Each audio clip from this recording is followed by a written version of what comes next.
Durante seus anos na American Academy High School em Larnaca, Chipre, meu pai decidiu participar de um concurso de pintura organizado pela escola. No entanto, havia uma cláusula de participação rígida de que todos os concorrentes deveriam pertencer a uma determinada faixa etária. Meu pai tinha menos de 16 anos e, tecnicamente falando, não era elegível para participar quando apresentou essa pintura a seu professor de arte. Mas o professor, impressionado com seu trabalho, disse a ele para assinar sua pintura a óleo como GM, Grande Mestre. Dessa forma, seu professor pretendia enganar os júris. Para seu desgosto, a pintura de Dascalos ganhou o primeiro prêmio e, portanto, o professor de arte teve que revelar o nome do aluno e, ao fazê-lo, confessar sua travessura ao diretor da escola. Ele se desculpou dizendo que a pintura era excelente e seria uma grande injustiça ser excluída com base no critério de idade. Finalmente, toda a questão foi resolvida e meu pai foi solicitado a assinar com seu nome verdadeiro. Isso explica as duas assinaturas vistas nos cantos inferiores esquerdo e direito. Esta obra, pintada diretamente em uma tábua de madeira, é uma cena retratando um mar tempestuoso. Pode ser interpretada de duas maneiras, à espera da tempestade iminente ou após a tempestade. O que é surpreendente é o simbolismo profundo e intenso embutido na pintura por um adolescente de 15 anos, que acabará de apresentar seu primeiro trabalho como artista. Vamos tentar revelar brevemente as grandes verdades transmitidas por meu pai. No céu, mundos noético e superior noético, dominam tons de roxo e amarelo dourado, sinalizando a natureza das vibrações nesses mundos. O mar azul representa os planos psiconoéticos e a terra representa o plano material bruto.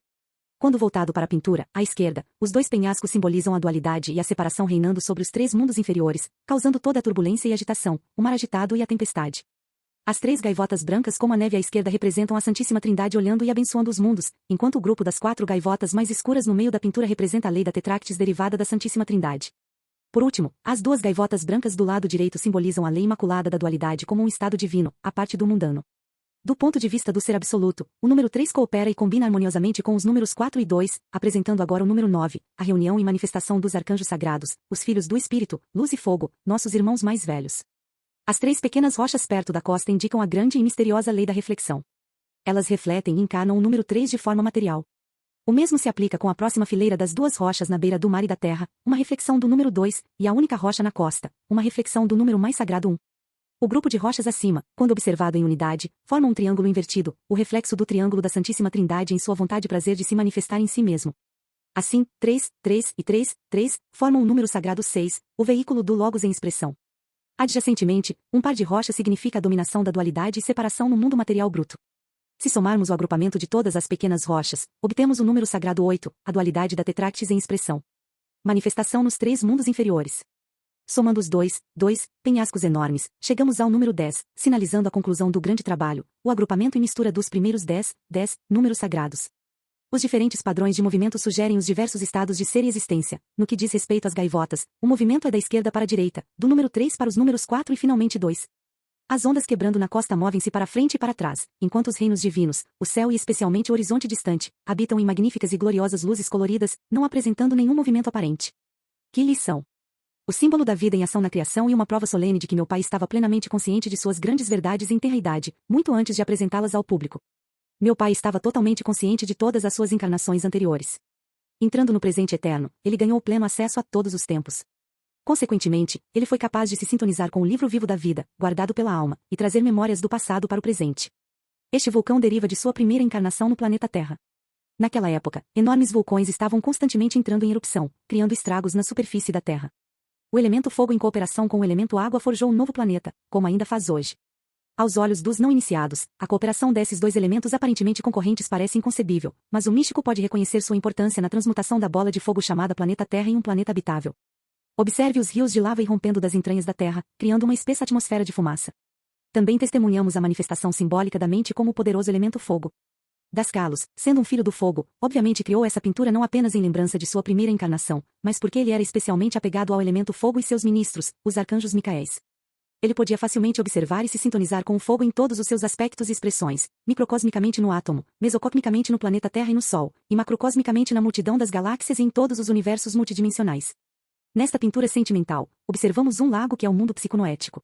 Vestida em uma roupa branca, pureza, uma bailarina, a personalidade atual, acabou de terminar sua dança e se curva em reverência, descansando pacificamente no chão junto ao lago, o mundo material bruto. Um grande cisne branco, o espírito égoo imaculado, cobre com amor e afeição a jovem bailarina que acabou de concluir com sucesso sua apresentação, encarnação, na Terra. Ao fundo, à esquerda, avistamos três ciprestes, a Santíssima Trindade em manifestação, e à direita dois outros ciprestes, a lei da dualidade e separação, discretamente abençoando e protegendo a personalidade atual, mas ainda assim não interferindo no livre-arbítrio do eu. Sob a orientação da alma, a bailarina habita em paz, alegria e elevação e está pronta para avançar para a próxima parte da mesma encarnação, que ocorrerá nos mundos da quarta e quinta dimensão e até além. Esta pintura retrata uma cena psiconoética nebular e serena em tons de verde, a cor da regeneração e rejuvenescimento. O sol, representando o mundo noético, discretamente lança sua luz tênue sobre toda a cena. O lago, o elemento água, simboliza o mundo psíquico, os ciprestes escuros são as cascas individuais das personalidades neste plano. O arbusto queimado indica que tudo o que acontece aqui está sob a influência da lei da dualidade e separação. Quando expressei minha admiração pelas cores vibrantes e pela calma reinante na cena, meu pai exclamou sorrindo, sabe, essa cena descreve um ambiente infernal. O inferno não é como concebemos, mas um lugar de conforto e paz para aqueles se recuperando dos males que infligiram a si mesmos durante sua vida terrena na terra material bruta. A névoa que vemos é o amor arcanjo abrangente. Deus é realmente misericordioso. Meu pai era apaixonado por flores e, em particular, lírios, todos os tipos de lírios. No nosso aniversário, ele costumava oferecer a minha irmã e a mim um buquê de flores, dominado por lírios. Frequentemente, ele nos incentivava a meditar sobre lírios e exercitar a observação, a visualização e a vontade, os aspectos divinos da alma. Aqui, ao todo, são retratados seis lírios.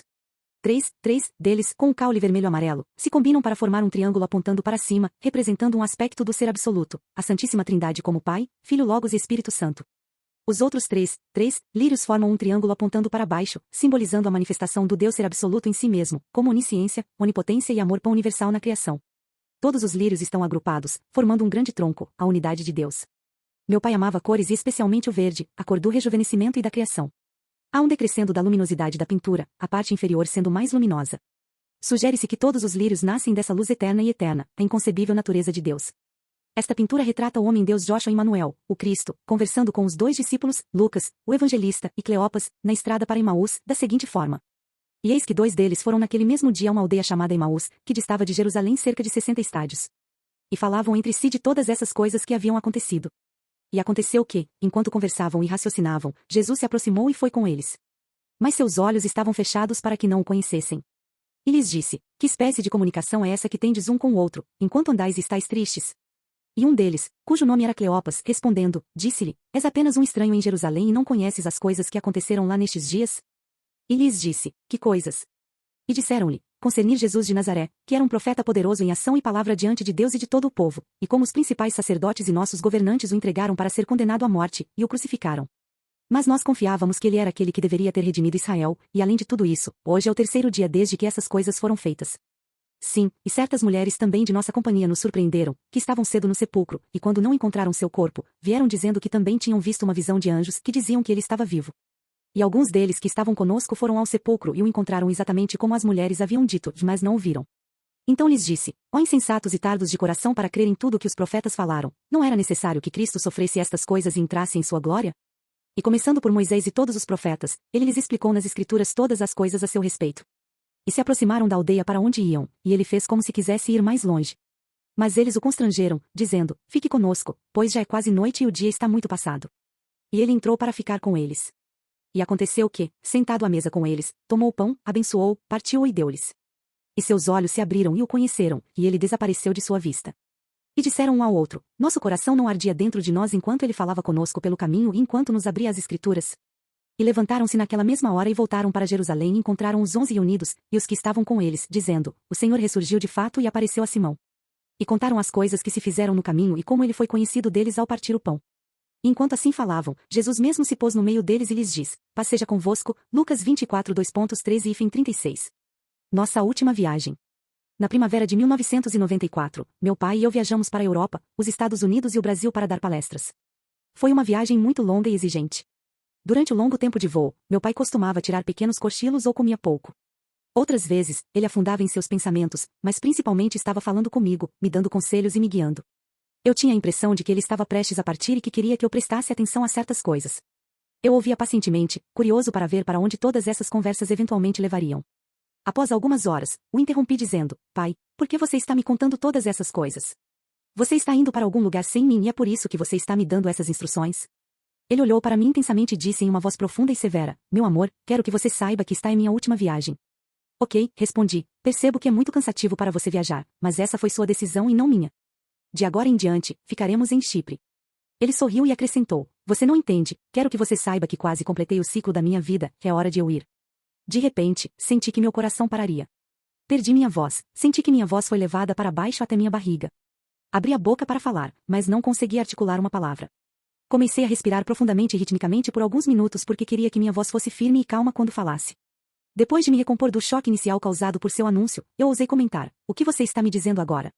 Por favor, não me assuste. Em meu esforço desesperado para esconder meu medo, me comportei de maneira descuidada. Você quer que eu assuma todas as suas responsabilidades em relação a todas as pessoas e nossa família? Desculpe, pai, mas é uma cruz muito pesada que você quer colocar em meus ombros. Ele sorriu e da mesma forma acrescentou: Tenho certeza, querida, que seus ombros são muito fortes. Então, ele fechou os olhos fingindo que queria dormir. Sabia que ele pretendia me dar tempo suficiente para digerir tudo o que ele me dissera. Eu também fechei os olhos, mas por outro motivo. Não queria que ninguém visse as lágrimas saindo dos meus olhos e fosse humilhada no avião. Por alguns dias, meu pai não mencionou nada sobre nossa conversa no avião, então eu ousei relaxar um pouco, me tranquilizando silenciosamente de que toda a questão havia acabado. Eventualmente, chegamos a São Paulo, Brasil, muita coisa nos esperava lá. Tínhamos que ver nosso grupo de São Paulo e conversar com dezenas de pessoas. As duas líderes do grupo organizaram as palestras e meditações de maneira impecável. Quando nosso trabalho foi concluído, meu pai me disse: Agora, quero relaxar. Você pode ir com as duas senhoras visitar 3 fundações de sua escolha e doar o dinheiro que tínhamos do trabalho. Fiz isso com prazer. Essa é uma história que vou contar outra vez. No dia seguinte, alguns amigos nos convidaram para passar o dia na mansão deles. Era uma casa linda em uma colina com uma vista deslumbrante das montanhas ao redor e do vasto mar de nossos pés. Havia tantas flores cheirosas e árvores exóticas em seu jardim. Meu pai apreciou muito sucos exóticos e a variedade de comida e iguarias deliciosas, que eram estranhas para nós. Ele se sentiu muito feliz naquele país distante. No avião, durante nosso retorno ao Chipre, ele falou comigo novamente, de tal forma que até hoje a memória permanece vividamente gravada em minha mente. Era um pedido, como ele disse: Meu querido, quando eu deixar meu corpo material, quero que você e Rena se sentem perto de mim e ouçam a Sinfonia número 9 de Ludwig van Beethoven, Ode à Alegria. Quero que vocês dois ouçam atentamente esta sinfonia e recebam minha mensagem. Vocês podem prometer isso a mim? Ah, e outra coisa. Não quero que você e Rena estejam vestidos de preto para meu funeral, mas de branco. Tentei me controlar e não deixei que as lágrimas inundassem meus olhos, então tentei sorrir e disse: Pai, quero cumprir seu pedido, mas você quer que sejamos manchetes nos jornais em Chipre, quando as pessoas observarem esse código de vestimenta estranho. Ele olhou para mim e concordou: Ok, mas cumpra meu outro pedido. Ok, pai, mas você tem muitos anos pela frente para viver, respondi sem jeito. Em 26 de agosto de 1995, meu pai deixou seu corpo material bruto. No dia seguinte, o levamos para sua casa, para que seus amigos e vizinhos pudessem dar a ele a última despedida costumeira. Naquele dia, cumpri seu último desejo. Minha irmã e eu ouvimos a Sinfonia número 9 de Beethoven, Ode à Alegria, junto com ele. Nunca perguntei à minha irmã qual mensagem ela recebeu dele. No entanto, a mensagem que recebi dele foi uma palestra inteira. Se eu tivesse que resumir em uma frase, seria: finalmente, estou livre novamente. De fato, uma Ode à Alegria. Um símbolo sagrado complexo retratando o escaravelho alado transportando a alma libertada do falecido, via o portal cósmico dos 2 pilares da criação, em direção ao disco solar alado. O cartucho dourado no centro do símbolo carrega o nome do falecido. Esse elemental angelical ilustra o processo de ressurreição da alma imortal. O escaravelho é o símbolo do torno-se da criação, enquanto o disco solar alado representa Deus como a luz que dá vida. Uma oração. Gostaria de concluir com uma oração e uma breve meditação. A oração é a oração do Senhor, que meu pai sempre recitava antes de uma palestra. Yoyona lhe havia dado uma versão ligeiramente alterada com uma estrofe adicional.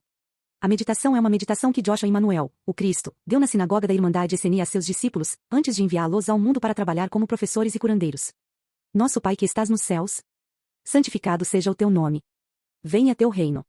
Seja feita a tua vontade na terra como no céu. Dá-nos hoje o nosso pão diário. E perdoa-nos as nossas transgressões. Assim como perdoamos aqueles que transgridem contra nós. E conduza-nos enquanto estivermos em tentação. E livrai-nos do mal. Pois tu é o reino. E o poder e a glória, para sempre e sempre.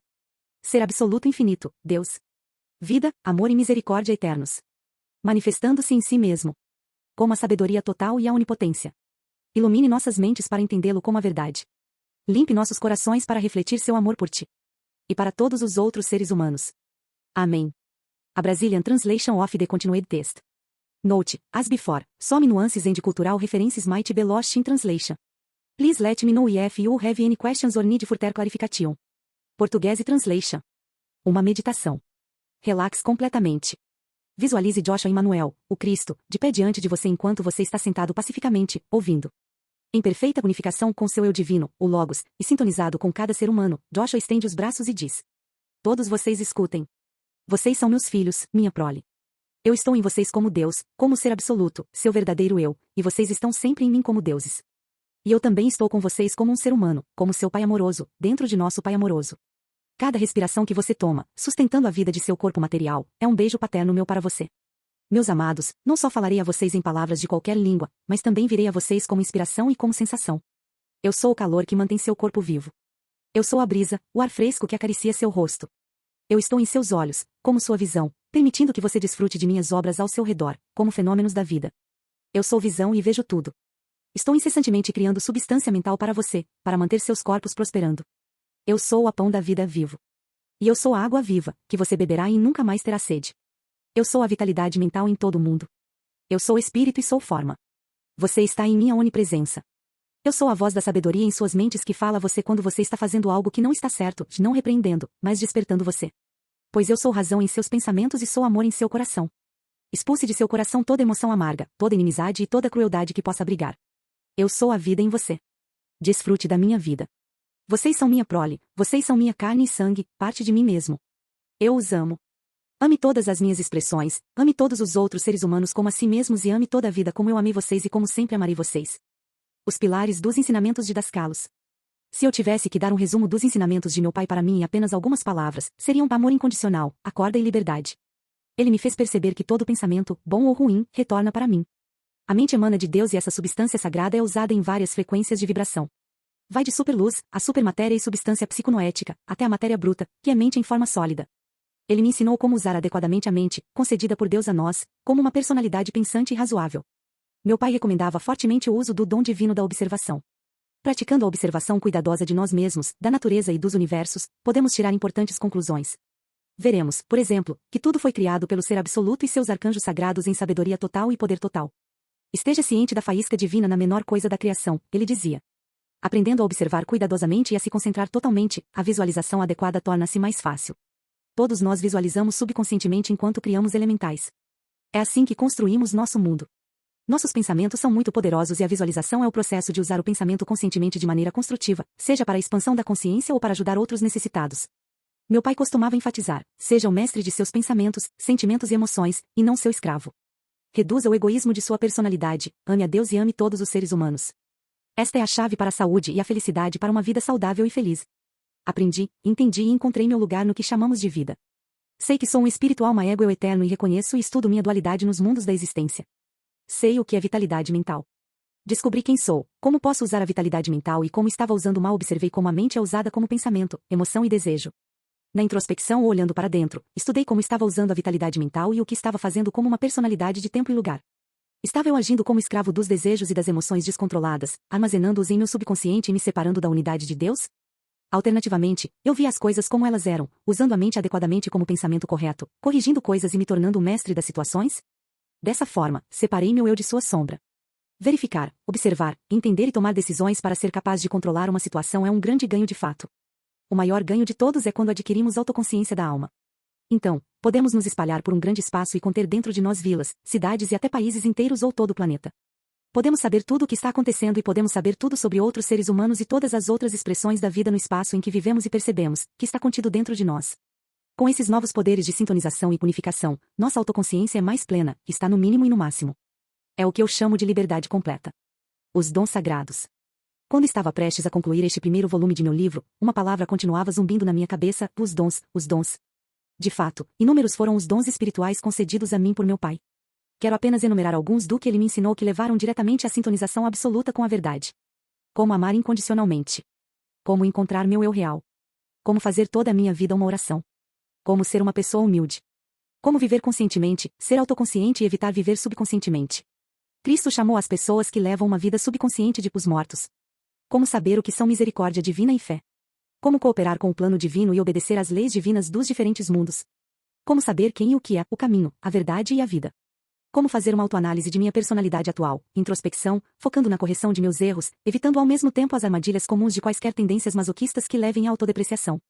Como observar, concentrar, visualizar e meditar para alcançar a razão e a contemplação. Como desenvolver minha personalidade e permitir que ela se assimile gradualmente com meu eu-alma. Como harmonizar meus corpos, o corpo de pensamentos com o corpo de emoções e assim permitir que meu eu mantenha meu corpo material sob controle. Como usar a supersubstância mental.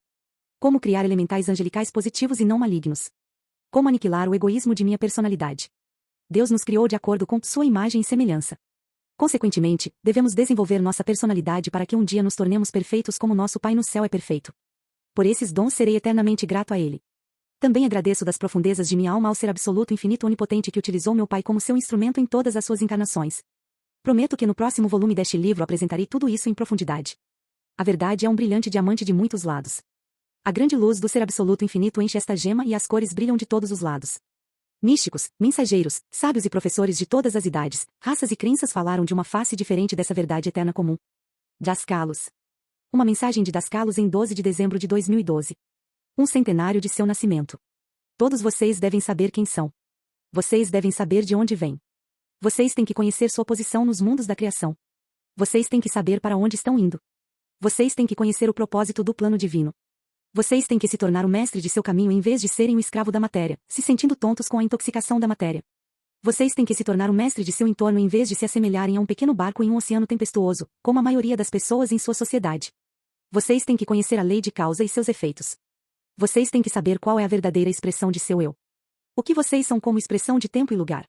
Vocês têm que saber o que é amor incondicional. Sem ilusões, sem mesquinhez de tempo e lugar para vocês mais. Vocês têm que saber que Deus é em autossuficiência divina e bem-aventurança. Vocês têm que conhecer a verdade que os libertará da ignorância e da dor. Quando digo dor, quero dizer a dor que se mistura com a ignorância. Esse tipo de dor leva ao desespero, raiva, ataques e confusão. É a dor que você vê ao seu redor todos os dias. Claro, vocês não estão livres da dor e da tristeza pelo que vem acontecendo ao seu redor e em todo o mundo. Vocês sentirão tristeza. Até mesmo o amado Cristo sentiu dor e tristeza. Quando sentirem isso, devem saber que é uma condição necessária para despertar as pessoas. Na realidade, esse sentimento é benéfico para as pessoas ao seu redor, então vocês não devem chamá-lo de tristeza. Vocês têm que perceber quem vocês realmente são e têm que conhecer e ver suas expressões sempre através do prisma do amor total. Vocês têm que entender a qualidade da vontade real. Vocês devem ser capazes de separar a obstinação humana da vontade e ser livres da mesquinhez de tempo e lugar que dão origem à obstinação. Sua vontade real lhe dá sempre a causa e o efeito, e você perceberá o propósito, que não é outro senão o plano divino. Este é o desenvolvimento do ser humano. E com o tempo vocês o conhecerão, filhos do fogo e do espírito, filhos do fogo e do amor total. Pela primeira vez vocês conhecerão o amor total como fogo celestial. E também conhecerão outras qualidades do amor total. Vocês são filhos do amor total, fogo e espírito, filhos do raciocínio verdadeiro, do pensamento correto e construtivo sob a vontade divina do ser absoluto. São Paulo disse, não apague o espírito. Portanto, não permita que o espírito dentro de você seja extinto. Quando São Paulo proferia essas palavras, ele não se referia aos pensamentos cotidianos, à inteligência e ao conhecimento de sua época. Ele queria dizer o espírito e o amor. De maneira lenta e constante, vocês receberão o batismo de fogo. Esperemos que vocês o recebam antes de deixar seu corpo material. Se vocês receberam o batismo de fogo em suas vidas anteriores, vocês o reconhecerão e sentirão. Para todos aqueles que não o obtiveram em vidas anteriores, desejo que o recebam agora. Mas preste atenção. Vocês têm que se preparar para o batismo de fogo. Esse fogo da exaltação e bem-aventurança, que levam à autossuficiência para aquele que está distante das condições de mesquinhez de tempo e lugar, como malícia, fraquezas e pecados. Em outras palavras, para aquele que não está violando as leis divinas. Prepare-se para se livrar de tudo isso. Durante o batismo de fogo, tudo será queimado. No entanto, quando vocês receberem o batismo de fogo e tiverem muito para queimar, sentirão dor. Espero e desejo que vocês não sintam dor porque essa dor vai ser uma memória intensa. Talvez haja eventos em sua vida que vocês precisem reconciliar com seu eu interior. Portanto, estejam preparados, o batismo de fogo da exaltação e bem-aventurança, mas também dor. Você pode pensar, bendita seja essa dor se ela queimará o que deve ser queimado e se me ajudará a ser livre de certas condições e me levará à teose. Concordo com você, mas por que não enviar todas essas condições indesejáveis antes que elas se apossam de você? Espero que você entenda o que quero dizer. Quanto a mim, quando chegar a hora do seu batismo de fogo e depois do seu batismo no Espírito, estarei perto para ajudá-lo a se purificar e alcançar a perfeição. Vou ajudá-lo para que você não tenha muito para queimar, evitando assim dores desnecessárias. Em vez disso, você experimentará um prazer que o levará à felicidade. Deixo minhas bênçãos a você, às suas famílias e a seus filhos. Tenho algo a acrescentar, não importa onde você esteja, não importa o que faça, você está sempre dentro de nossos irmãos mais velhos no céu e eu, porque nós como os autoconscientes abraçamos um grande espaço de dentro de nós, e o planeta é pequeno, extremamente pequeno. Portanto, nós estamos sempre com vocês todos. Nunca se atreva a acreditar que está sozinho, independentemente de onde esteja. Estamos plenamente cientes das dificuldades que você enfrenta em sua vida. Mas lembre-se que as tribulações atuais e as futuras visam apenas dar-lhe valiosas lições sobre os fenômenos da vida. As dificuldades o tornam forte para que você possa superá-las. Estamos ao seu lado em espírito como ajudantes, sempre.